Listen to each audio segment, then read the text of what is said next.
All right, and hey everybody, welcome to Chiustream. Today is going to be awesome because I prepared something special for you guys. As you can see here, I have kind of like a fuzzy, blurry head here.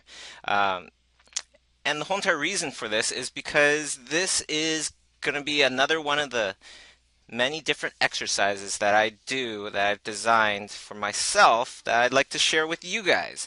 One of the hardest things to do and something that I constantly talk about is visualizing, right? You gotta visualize. That is the most powerful way to think. And, well, how do you do that? How do you get better at visualizing? That's like one of the most common questions I get asked. So today I thought, why not show you guys how to get better at visualizing? Because if you can see, if you can visualize what it is you're going to draw, man, it just makes things so much easier to draw them. You understand? So it's pretty much like, oh, Dustin Clark, Mr. Clark's art class is watching from Texas. What's up, Texas? Good to see you guys. Thank you, Mr. Clark, for joining. And today is going to be an awesome stream. So welcome.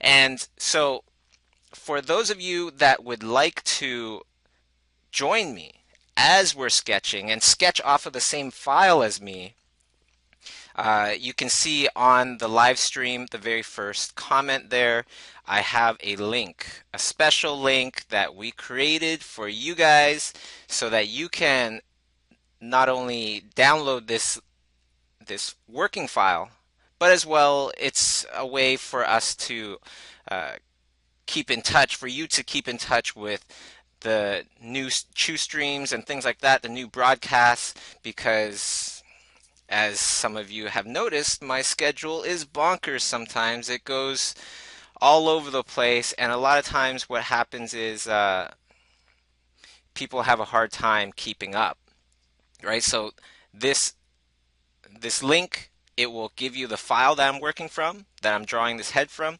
and it'll also allow me to be able to email you guys to let you know when the next stream is and things like that, as well as appearances, new Schoolism interviews, because I constantly do interviews with famous, successful artists. Just interviewed John Lee yesterday, by the way.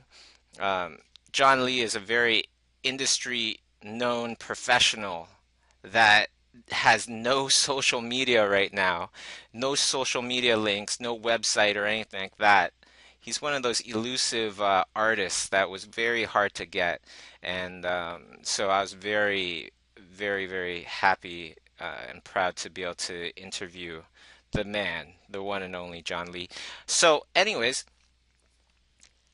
you can go ahead, go to that link, okay, schoolism.com slash Chiustream hyphen subscribe and well, you could follow along. You can go to the live stream link, look for the first post there, click on it, enter in your email address, and you can download the link. Um, and it's going to be great because in this hour, I'm going to, through this video, I'm going to sketch around 12, 13 different faces. Um, a lot of people, they have trouble visualizing things, right? They have trouble visualizing things, especially from a blank page. And this can be a big problem trying to advance your skills when it's so hard just to start. Well, I found that the best way to increase my visualizing abilities is to start off with something. Start off with something that is somewhat accurate and be able to visualize within that more stuff. So this is a generic head. And right now I'm drawing a middle-aged man with a mustache and uh,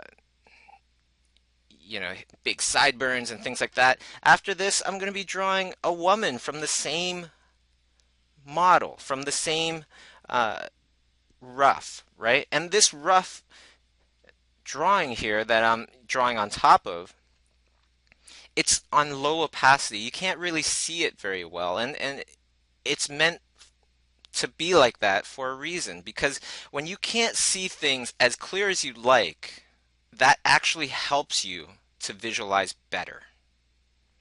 That actually helps you to visualize better. So, um, you know, please try it out because I know it works.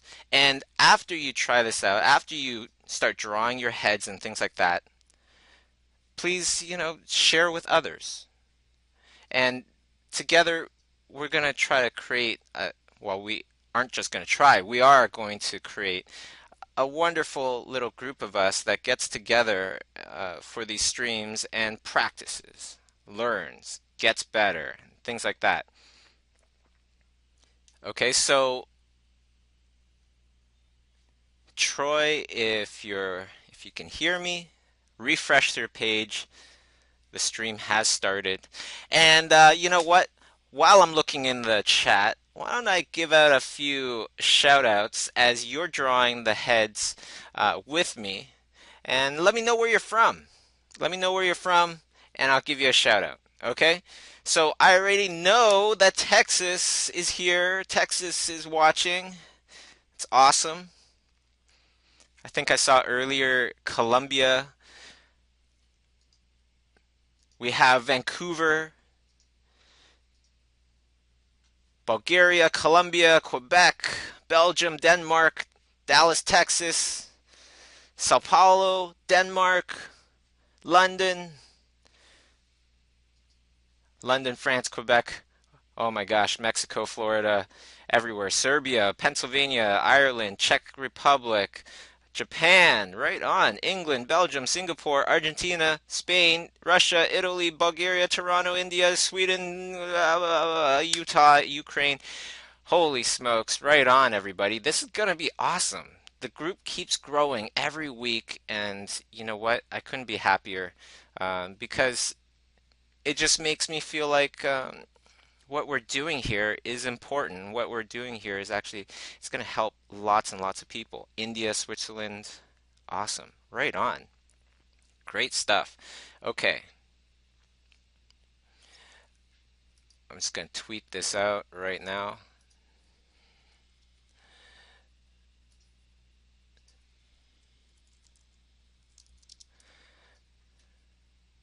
Okay. And let's go through some kind of housekeeping. So if you're online right now, if you're watching this, you can feel free to write your questions into the chat and I will answer as many of them as possible. As well as if you'd like a chance to win a free Schoolism class, you can feel free to share my post on Facebook at facebook.com slash bobby.chiu, or you can do it on Twitter and hashtag Chiustream, or you can do it on Instagram and repost my post talking about the stream. So all sorts of ways to participate. We don't want to exclude anybody. Um, it's all about positive vibes. It's all about learning. It's all about drawing together and learning together. Okay? So my very first head here, obviously, well, to me, it's not my best. I don't really like it, but that is important to show you guys because, what we see from professional artists, a lot of times it really is their best stuff, the stuff that they're really proud of, and you don't get to see all of the drawings that they're not proud of. And a lot of times that kind of gives us an inferiority complex. Am I right? Where you're thinking, oh, I'm not good enough. I'm not good enough to do this. I'm not good enough to do that because those people that are already doing it, man, their work is incredible. And we sit at home, we're drawing our drawings. Some of them are good, but a lot of them are bad. And a lot of them we would never show online. But we ourselves, we see them. You get it? So we see all these bad drawings from ourselves, but we don't see the bad drawings from all those professionals out there that we really like. So hopefully this will give you a little reality check, just saying, hey, Bobby does some bad drawings as well. But that's okay because this is part of the warm up. This is just like an athlete, how an athlete must warm up before doing their best in the game or the sport, whatever it is that they are participating in. Artists have to do the same. And if you check with every single artist out there, they all agree warming up your mind is a good thing. Now, the other day I was checking out YouTube and I was seeing these drawing exercises, and the person was drawing a figure eight over and over and over again. And that's good and all because it helps to warm up the muscles in your arm, but does it really warm up your brain? Because your brain needs to warm up as well. Just like when you're figure drawing, a lot of times your first bunch of figure drawings, they don't really look good a lot of the times. Um, and towards the end, you get better and better. Same thing here with our warm-ups. We don't have to expect them to look good in the beginning. And actually, I would actually advise that you don't expect that these drawings will look good in the beginning. Just take it as this is part of the exercise. This is part of the exercise, okay? Now, Mr. Clark in Texas has a question. Any advice for my middle my middle school artists that really want to get good? Mr. Clark, for your students out there, what I'd like to say to them is that it's much more about the effort that you put in. Everybody has bad drawings. That's the amazing thing about art. It's super hard, but it's extremely doable. You just have to put in the effort, put in the time and the effort. Um, Without either of them, it won't happen. But without talent, without, you know, just born natural talent, you are still able to become an amazing artist.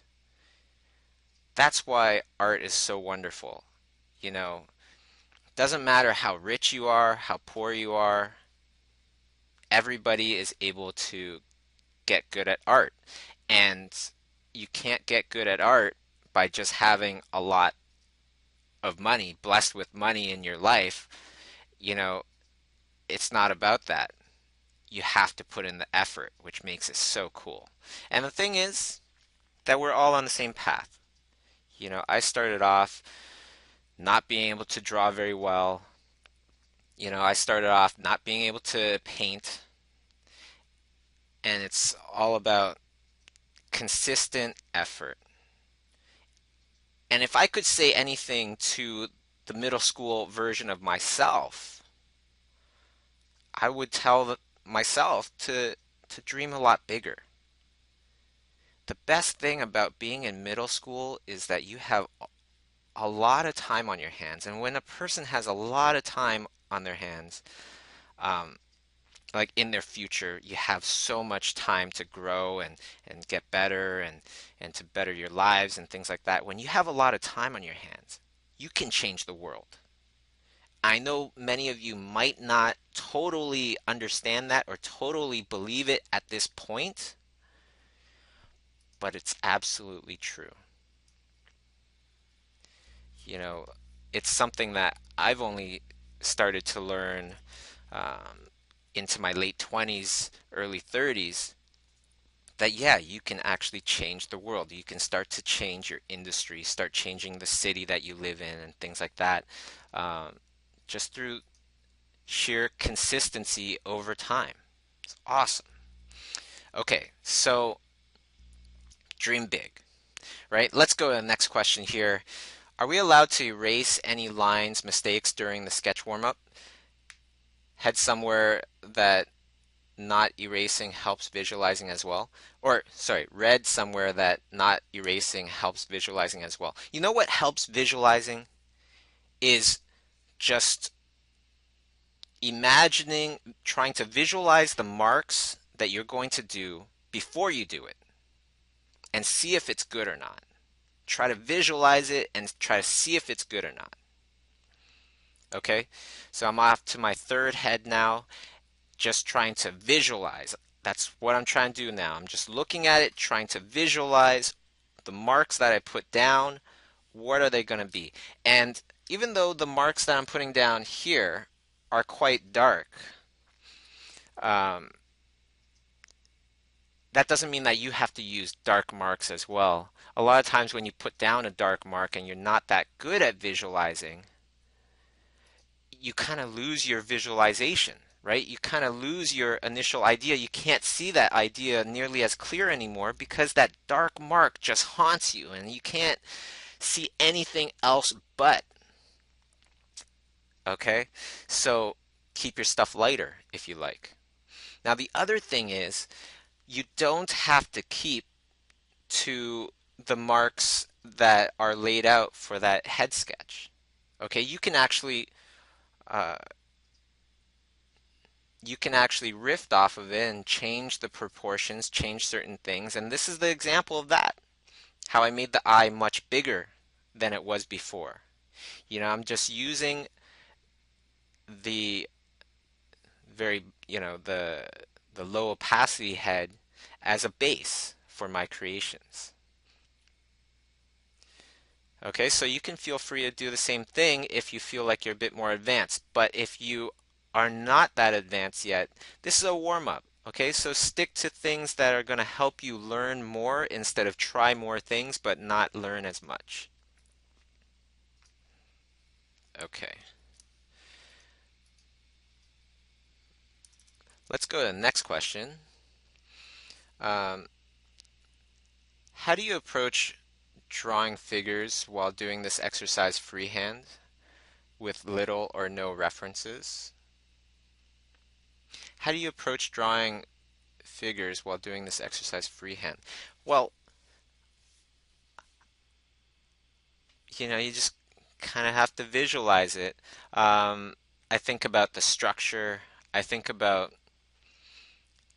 what what kind of ideas might I have for the head, and I really stare at it and try to see it before I put it down.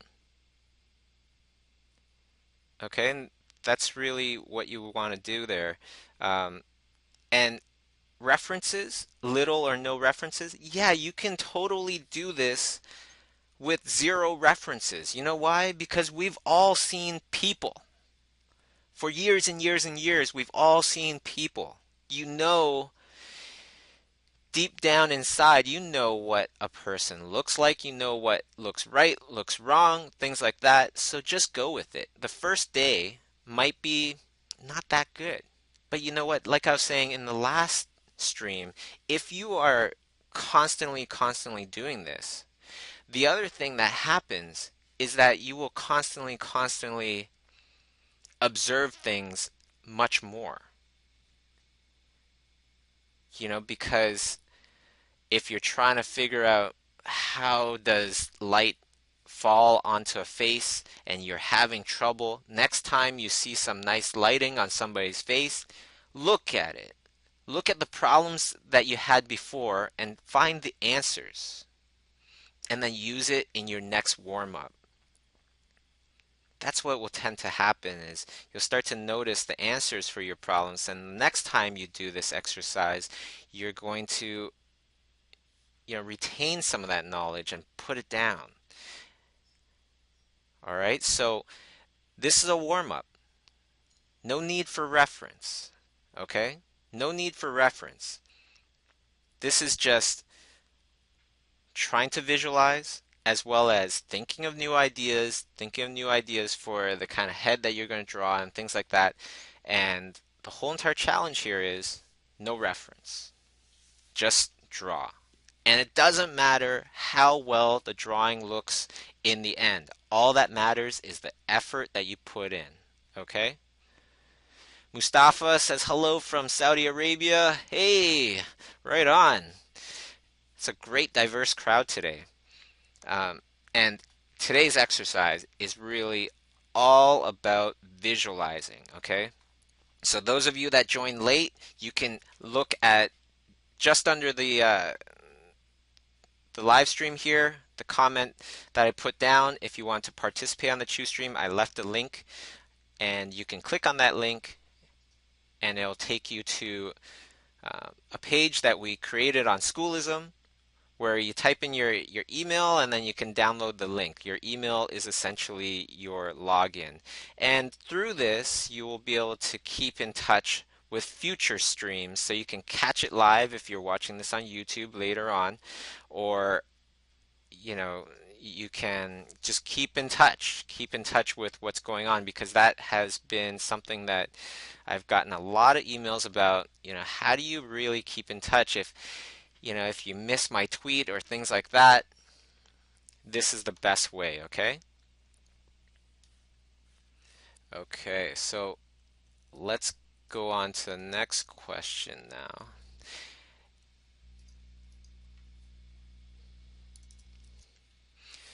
Okay, so the next question goes, Hi Bobby, I'm reading your book and there's a part that is not very clear for me. And it's when you say that you start working your career from the top instead of the bottom. Can you explain that?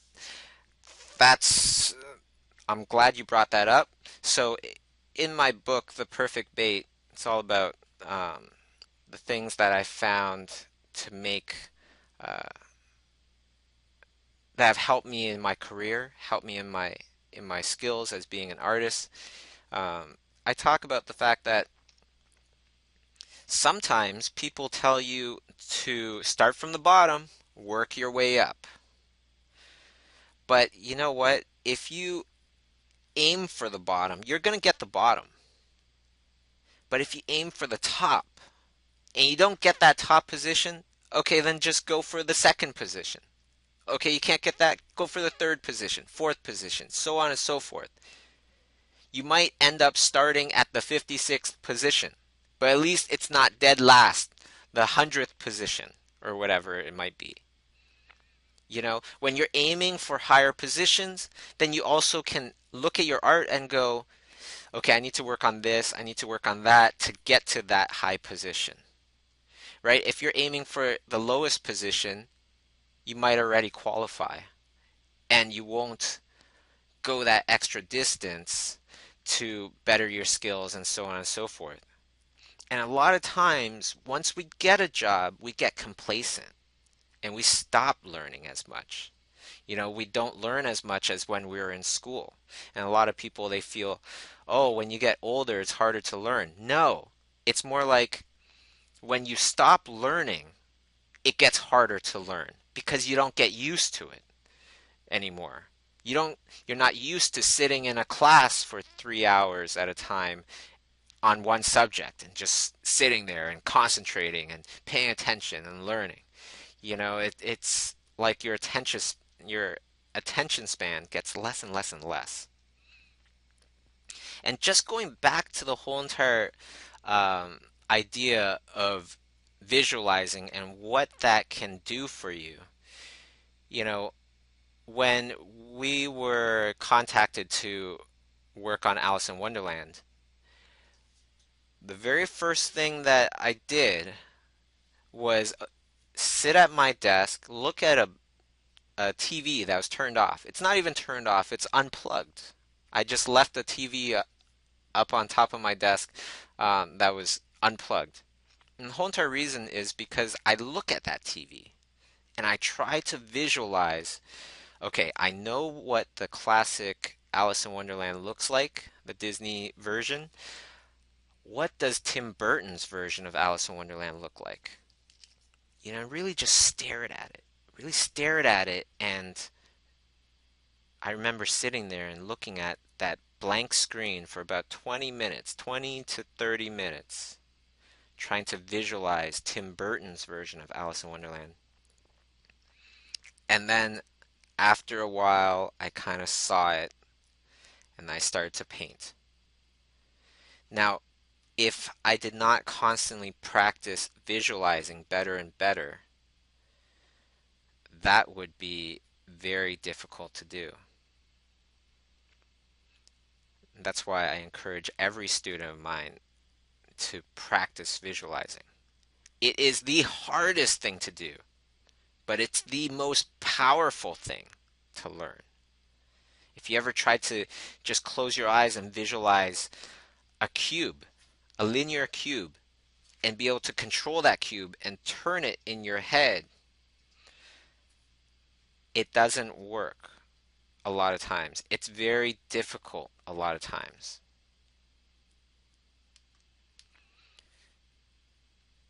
Okay, so keep up the visualizing. It's all an exercise. Doesn't matter what you draw. It doesn't matter, okay? It's all about how much you're trying, how much you're concentrating. Okay. Um, by the way, going back to the whole entire thing about aim for the top instead of the bottom. When I started just before I started my studio, Imaginism Studios, about 10 years ago, I remember getting all this advice saying you need to work in another studio first, learn everything that they learn that there is to learn there, all these different positions, and slowly start to learn everything about the industry, and then maybe after 10 years, start your own studio. That was the advice given to me. But you know what? I thought about it and I was thinking, everything's changing though. 10 years ago, the animation industry, the film industry was completely different from how it is now. And 10 years before that, it was completely different again. So if I spend 10 years learning how it was, that's not going to teach me how it's going to be. So I aimed high. I started a studio, very, very little money, with my brother and Kay Asadera, and we started imagining some studios right away. Now, did we have to design props at first? Design, a pebble, a rock, a hammer, things like that, and work our way up to secondary characters, then primary characters, and so on and so forth? No. What we concentrated on is being able to draw at that level that it feels like that's a star character. We just concentrated on getting our skills up to that point. Because if our skills are up to that point, then we can start doing those things and we can start working on the main characters of a show, of a movie, instead of working our way up right from the bottom. Okay, so let's go to the next thing here. So the next question here says, you've said before how drawing with your fingers enables you to draw for long long periods of time. Could you talk more about that? It seems no matter how I hold my pen, my hand starts hurting. Okay, first of all, if it's no matter how you're drawing, uh, your your arm or your hand starts hurting, then I think you've overworked your hand and your arm. And it feels like you need to go for a massage, acupuncture, something like that, and do lots of stretching and try to give your arm as much rest as possible. It's a very serious thing, so please take care.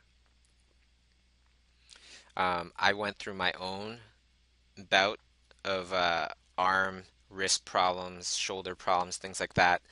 Uh, I'm saying what I said before was not drawing with your fingers, but just drawing with as little effort on your arm as possible. When it's a tablet, you can do that. You don't have to use your whole entire shoulder. You know, uh, you can just use a little bit of your shoulder and more like your wrist and your elbow and your fingers to do most of the drawing. These heads that I'm drawing here, they're done by uh, not using a lot of my shoulder at all. You want to keep your posture good, and that means to have your forearms parallel with the ground and your upper arm perpendicular to the ground. So it's a nice 90 degrees angle, and have your tablet on a height that allows you to keep your arm more at a 90 degrees angle, and that'll help you a lot. So some great questions coming in, and if you guys have any other questions, just type them into the chat, okay?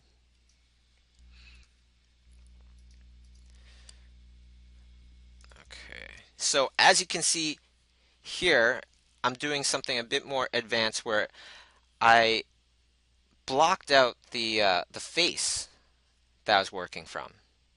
Okay, this way it's kind of like slowly taking the training wheels off of your bicycle. So you do a bunch of heads with the file that I've supplied for you guys, and try to visualize a face in there, try to go over it as much as you can, and once you get a better handle on it, it might not be today, it might not be today's session, okay? But for those of you that are a bit more advanced, try you can try blocking out a bit of that face and then drawing in your own eye position, your own nose position, your own mouth position, right? And see how far you can go. After you've done a bunch of heads, it's going to help because that's going to be muscle memory. And will you be able to visualize where the eyes should be, the nose, the mouth, the chin, after doing a bunch of these heads in the beginning? Yeah, of course. So once you erase them, you'll still get a pretty good idea of where they should be. You get it? And that's how this exercise is going to work. And that's why this exercise is awesome. Because it's totally like um, taking the training wheels off of your bicycle, right? Instead of starting from nothing, which a lot of people do, and they learn how to draw, and they can do that. You can do that, right? Just starting from a blank page and drawing heads over and over again. But in the beginning, this is much easier. And even as a working professional, this is still very, very beneficial. Like, I still do them. So somebody's asking, the file name says it's day one. Uh, are there going to be other days later? Yes, absolutely. You know, as many of you know, have heard my talks in the past, there's no other artists in my family that I know of. Distant cousins and things like that, no artists. But there's a heck of a lot of teachers. I have a lot of teachers in my family, from my own mother, that used to be a Chinese school teacher, to my uncles and aunts that are also teachers and things like that. So even though art did not come easy to me, I think teaching has been in the blood.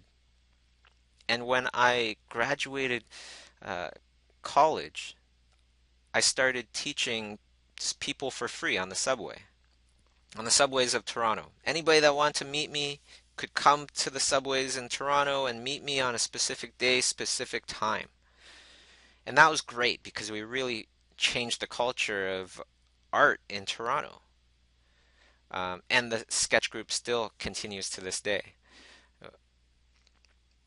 But I felt like it wasn't enough, and I felt like I could do more. So I started to do these broadcasts. and I started the stream again, the Chiu stream again. And this way we can teach many people.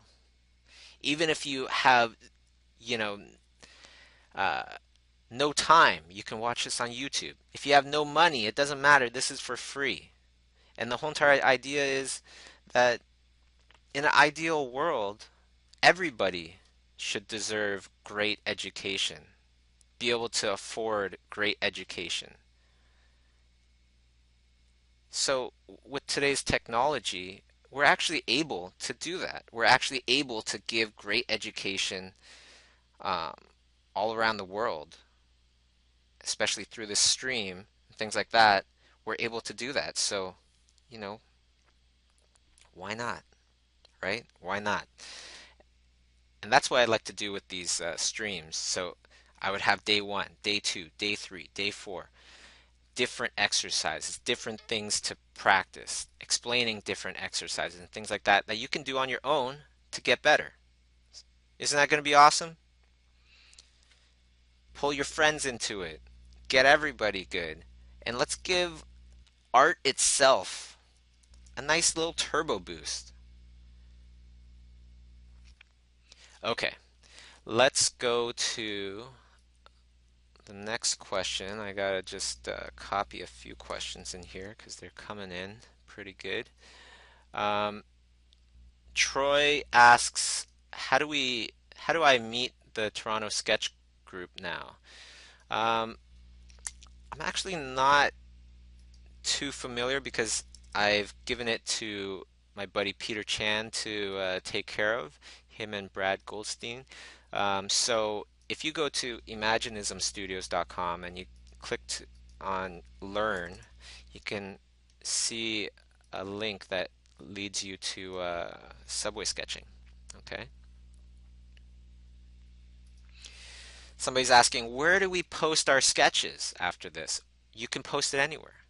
Just post it anywhere and tag it with the hashtag Chiustream, and then we can all find them and we can all kind of comment on each other, encourage each other, like each other's exercises and things like that. And that way, even if you're alone out there in the world, you know, you can still get that encouragement, which will be great. Encouragement does a lot for an artist. Okay. Whole ton of questions coming in. So let me go to the next one. Um, okay, question. How much warm up do you need? Sorry. How much warming up do you need to do? And how do you know that it's enough? I generally stick to about an hour, try to do an hour a day of warm-ups. I find that that is wonderful, and every time I'm able to do an hour of warm-ups, I have a good drawing day. Okay. Um, in the beginning, I would do practices for about 4 hours. It's 4 hours, and spend the rest of the time after that on my own stuff. So they were all like 12, 14-hour days back then. If you are going to do that, though, definitely take a lot of breaks. Um, okay, let's go to the next question here. With visualizing, do you mean having just the main idea or having the full picture in your head and drawing it? I mean visualizing your next steps. Okay, you can try to visualize as much as you can. You can try to visualize the finished product, but that's going to be way harder. All I'm saying is visualize the next steps that you're going to do and think about it and see if that's the right thing to do, if that's what you really, really want to do. Okay? And then if it is, put it down. If it isn't, change it up. Okay? Now, let's see. Okay, so after doing these heads in profile view, what's the best way to go about doing them in three-quarter view or from different angles? That's a great question, and that's actually kind of like a spoiler alert because throughout the weeks we're going to be doing many different kinds of visualization exercises. Now imagine doing this profile exercise a whole bunch of times. How good are you going to be at visualizing a profile? I'm sure the people that are painting along with me already kind of see the profiles a lot better, the possibilities of different kinds of profiles a lot better. Well, we're also going to do this with three-quarter, with straight-on shots, things like that. I have all these files that I've already prepared that I use myself, so I will be uploading them. Um, I'll be dribbling them out and doing a new one with you guys, uh, during the streams. How's that sound? Okay. So the other thing is I'm also going to be posting them on my YouTube page. Okay, so that you can go back to the past streams as well and practice some of those and learn some of those. Okay, it's going to be awesome.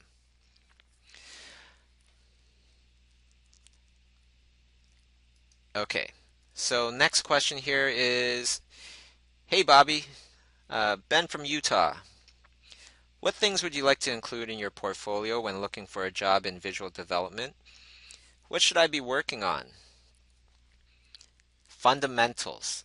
Everybody says this, and I was actually just speaking with John Lee yesterday from Pixar, and he's in visual development. He does color scripts, and he looks at portfolios. And I said, what do you look for in a portfolio? He said, fundamentals. What does that mean? Being able to really understand structure. So when you're drawing something and it's supposed to feel three-dimensional, does it really, really feel accurate three-dimensional? Uh, Lighting. How does lighting work? How do colors work? Because the colors that we see are only an interpretation for a lot of people. So in other words, when you're looking at a white t-shirt at nighttime, you don't say, "Oh, that's my friend wearing the blue t-shirt," even though that is the color that you're seeing, right? You would say, "Oh, yeah, that's my friend wearing the white t-shirt at night."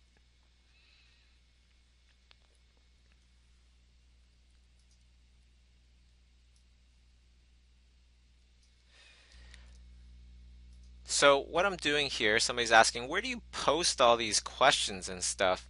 Um, right now, I'm reading them off of the stream, but as well, I go to Facebook and get those questions as well. So right now, I just don't see too many questions there. So I just been going off of the stream. Okay, you can see here that I'm just drawing something linear, something a bit more cartoony, a bit more stylized, off of this realistic head. So it doesn't mean that this exercise is going to dictate your style. That's the wonderful thing about this exercise is that it doesn't dictate your style. It only helps you visualize your idea, your style. Monica says, sounds like today's debate with the blue and black dress, or is it gold and white, right? Uh, the colors that we see, we interpret the colors, and then we tell, our brain tells us what we think those colors are. But the colors really depend on the light and the base color of the object for you to know, to determine what kind of colors you're going to use to actually paint that.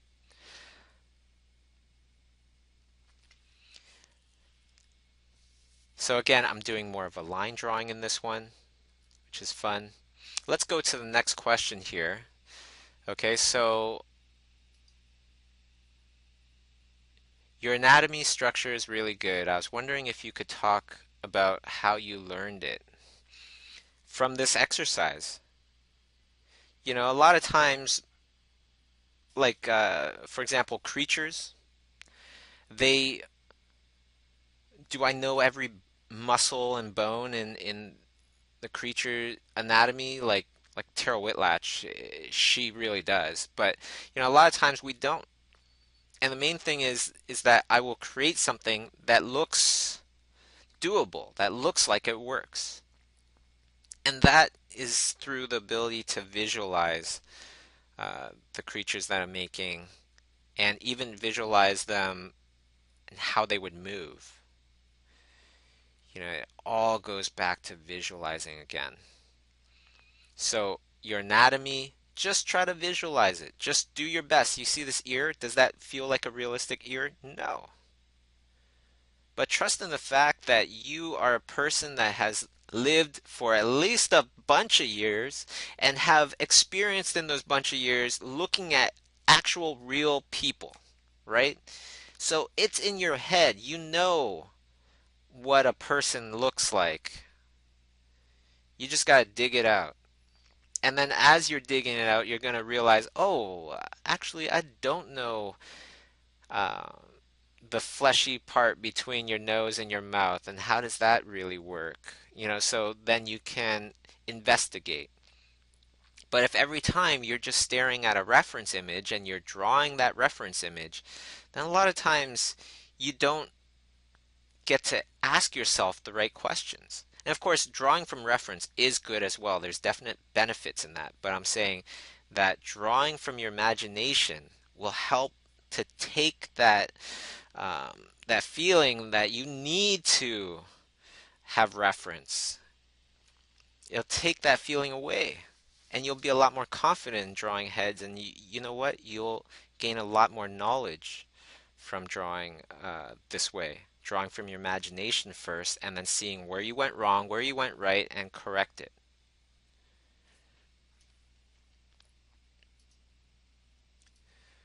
Okay, let's go to the next question. So, where and how do we post our sketches? So, like I was saying before, post them on Facebook, Twitter, Instagram, whatever you like, and hashtag it Chiustream. Okay, CHIU stream, and then we could all follow along and see what everybody else does. And let's look it up. Look up what other people are doing on this exercise. I'm sure it's going to encourage us, help us out even more. It's going to be great. Let's see here. Next question is I'm having problems trying to keep an independent project going and the freelancing.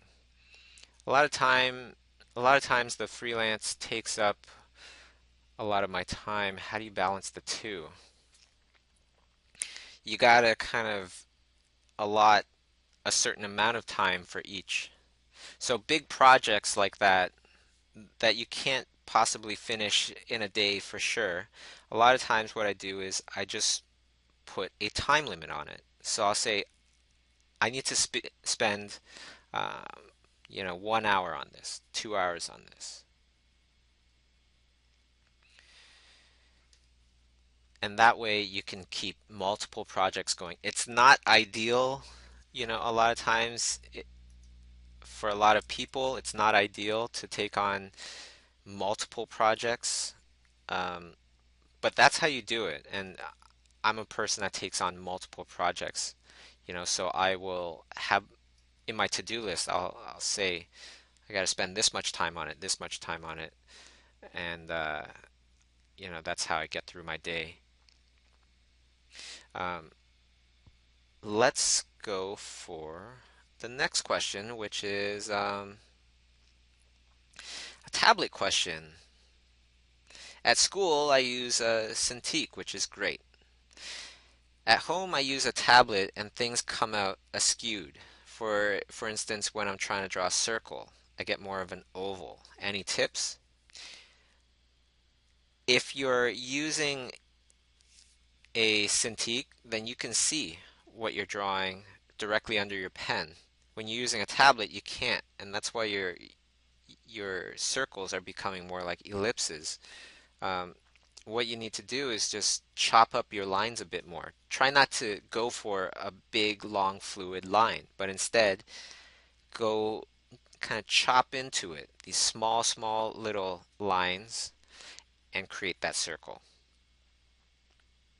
Like if you're going to do a S shape line, instead do maybe 5 or 6 separate little lines to create the S. Okay, next question here. Question: how can you pick a schoolism class? Those are too awesome and it's hard to decide. Love your question, you know.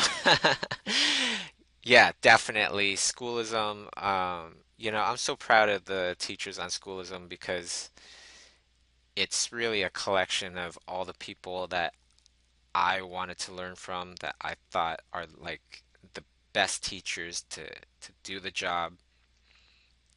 So, just start off with one. Generally, you can't go wrong. Um, these teachers are all people that I approached because I want to learn how they do things. You know what I mean? So they're all great classes. And the other thing is that um, who are the people that take Nathan Fowlkes's designing with light and color classes? A lot of times, those are the students that also took Sam Nielsen's course, Fundamentals of Light and Color,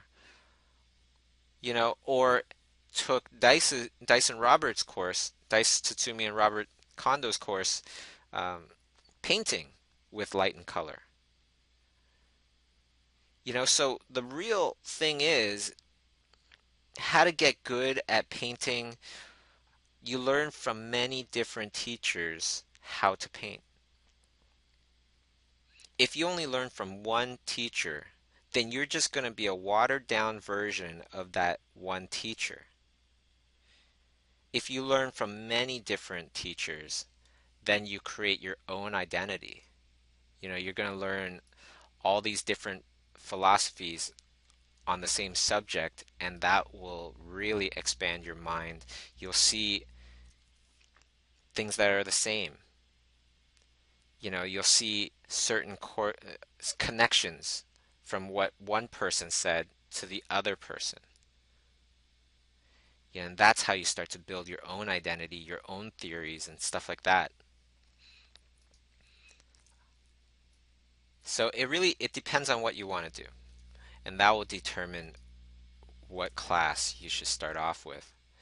Um, but if you can, definitely sign up for the full class with the critique, because when you see lessons, that's great.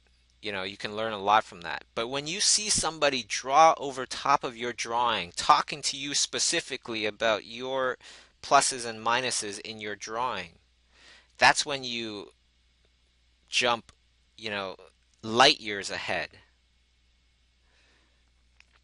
Okay, let's go to the next question here. What's the next question? What do you think about 30-minute speed paintings like the stuff Goro does? I'm finding it really hard to do a speed painting with lighting, landscapes, etc. as a warm-up. Definitely. Doing those kind of warm-ups, it's great. It is great. You start thinking real quick. There's nothing wrong with that. But I feel like you need to do both. You need to do long exercises and short exercises. It's like, what exercise is the best for me to do in the gym? Well, nobody's going to tell you just one exercise. They're going to tell you you got to do these different exercises. And that's what the Chiustream is all about, right? We're just doing quick, right now, we're just doing quick portraits, quick profile drawings of different kinds of characters. In an hour, you're going to see about 12 or 13 drawings. Okay, let's see here. Somebody is asking in the chat, which 3 classes do you recommend for those who do not feel quite strong in his or her drawing? uh, drawing capabilities. Well, for characters, definitely Steven Silver's Fundamentals of Character Design. That's a fantastic one. Um, to, if you're really, really beginner, then I would also say Andrew Howe's class is a fantastic one. It's an intro to digital painting where he gives you a lot of very cool, very simple techniques, things like that. Tom Fluharty teaches a drawing fundamentals class, which is fantastic. So one, two, three, there's your three. Um, but all of them are, practically all of them anyways. I can't really think of any that are too advanced for a beginner. Uh, they're all geared towards just anybody that wants to learn how that particular artist wants to draw. So that means that these classes are great for professionals as well as beginners because you're not necessarily learning how to do this. It's more like you're learning how does this person do that? How does this person create characters? Um,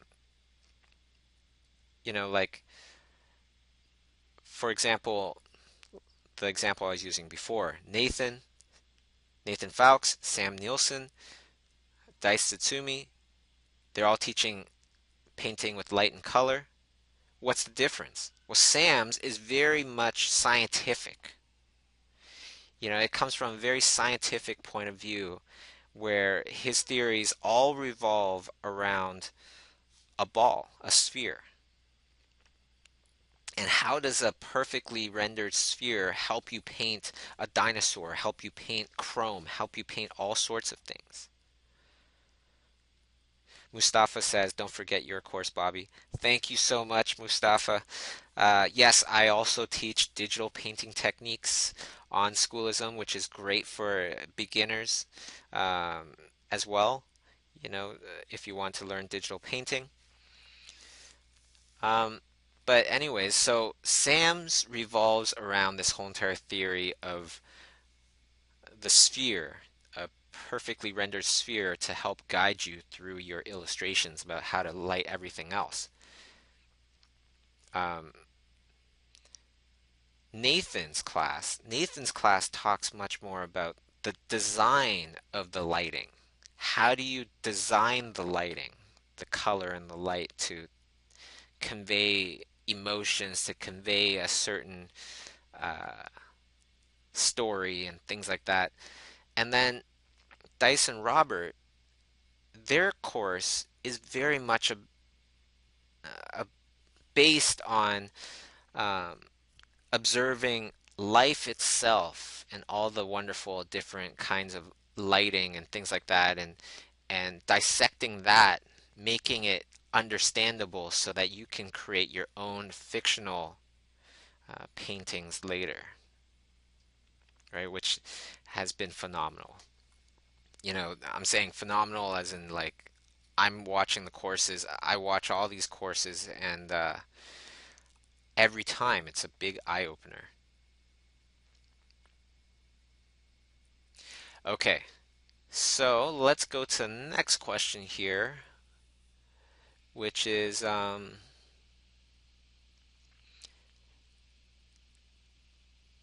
okay, so hi Bobby, thank you for the stream. You're welcome. Question: how do you know when to stop and do not overcook the drawing? Often I try to make a drawing realistic, but in the end it turns out boring. Get up a lot more. Get up, take a quick little 2-minute break, come back, take a look at your drawing. Do that constantly. So that really does help. That one's pretty easy. Um,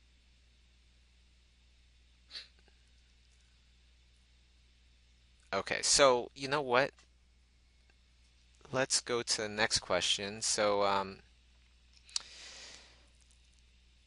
I had a I had that problem with a dual monitor setup with forced proportions. Try setting it so that oh okay, so this person is actually answering somebody else's question from a while back. Okay, if I'm an animator and I want to start making my own web series, what course do you recommend I should take? Or I just start doing it? You could totally start doing it, but courses that I would suggest would definitely be Alex Wu, Luis Gonzalez. They have a course starting in March. It's all about gesture drawing. Because doing a web comic, you have to have really good gestures. You have to really convey the stories through your gestures. And they teach gesture drawing at Pixar. You can't get much better than that. So then you'd be learning how the Pixar artists are trained to do their wonderful, beautiful gestures.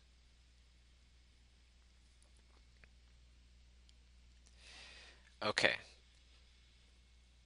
And Dustin Clark says, why is Chris Pern's class no longer available? It was an awesome course. I feel bad for those who missed out. It was definitely an awesome, awesome course. I love Chris. He's fantastic.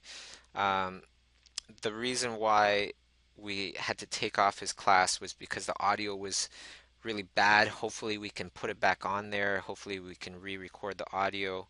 But just too many people were complaining about the audio recording. The content was freaking fantastic, but that's what happened.